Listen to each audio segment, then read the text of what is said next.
Bonjour à tous. Aujourd'hui, le sentier de la sécurité. Il y a si longtemps que je suis avec vous et tu ne m'as pas connu, Philippe. Celui qui m'a vu a vu le Père. Comment dis-tu? Montre-nous le Père. Il y a un monde à avertir et tous les efforts doivent être tentés pour exalter la vérité.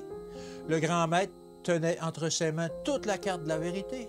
En langage simple, il expliqua clairement à ses disciples le chemin du ciel et le thème infini de la puissance divine. La question de l'essence de Dieu était un sujet sur lequel il maintenait une sage réserve, car ses implications et spécifications appelaient une science sur laquelle les esprits non sanctifiés ne pouvaient s'étendre sans confusion. Pour ce qui concernait Dieu et pour ce qui concernait sa propre personnalité, le Seigneur a dit: « Il y a si longtemps que je suis avec vous et tu ne m'as pas connu, Philippe.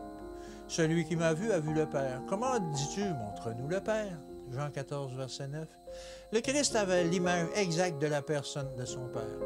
Le chemin accessible, le chemin sûr pour marcher selon ses commandements, est un chemin dont il n'est jamais prudent de s'écarter.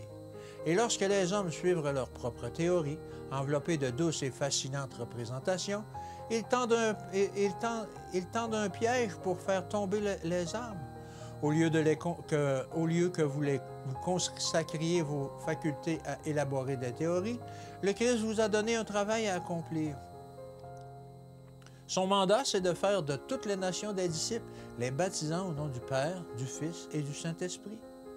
Avant que les disciples puissent franchir le seuil, ils doivent recevoir l'empreinte du nom sacré, baptisant les croyants au nom de la triple puissance du monde céleste. L'esprit humain est marqué par cette cérémonie, le commencement de la vie chrétienne.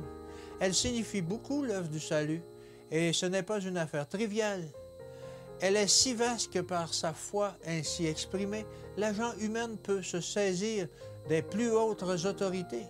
La divinité éternelle, le Père, le Fils et le Saint-Esprit, est impliquée dans l'acte requis pour donner l'assurance à l'agent humain, unissant les puissances célestes et les facultés humaines afin que l'homme puisse, grâce à l'efficacité du ciel, partager la nature divine et travailler avec le Christ. Les capacités de l'homme peuvent être multipliées par les liens tissés entre le divin et l'humain.